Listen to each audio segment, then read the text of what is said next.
ময়মনসিংহের শিক্ষার্থী সহ ৬ দিন পর সড়কে নেমেছেন ট্রাফিক পুলিশ। তবে কিছু কিছু পয়েন্টে এখনও দায়িত্ব পালন করছেন শিক্ষার্থীরা। ১২ই আগস্ট রোজ সোমবার সকাল থেকে ময়মনসিংহ নগরীর টাউন হলের মোড় সহ গুরুত্বপূর্ণ মোড়গুলোতে ট্রাফিকের দায়িত্ব পালন করছে পুলিশ। তবে ট্রাফিক পুলিশের সংখ্যা খুবই কম।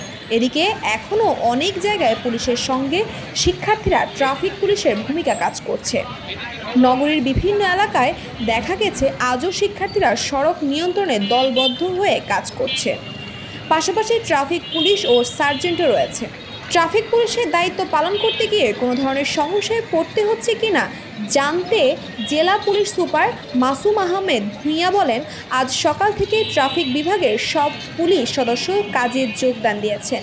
কোনো ধরনের হুমকি বা আশঙ্কা আছে কিনা প্রশ্নে পুলিশ সুপার বলেন, কোনো ধরনের ভয় বা আশঙ্কা নেই। এলাকার মানুষ ও ছাত্র জনতা আমাদের আমন্ত্রণ জানাচ্ছেন। অনেকের জায়গায় ফুল দিয়ে বরণ করে নেওয়া হচ্ছে। আশা করি আমরা জনগণের সেবায় সুন্দরভাবে কাজ করতে পারব। তাসপিয়া তাবাসসুম, এই সময়, ঢাকা।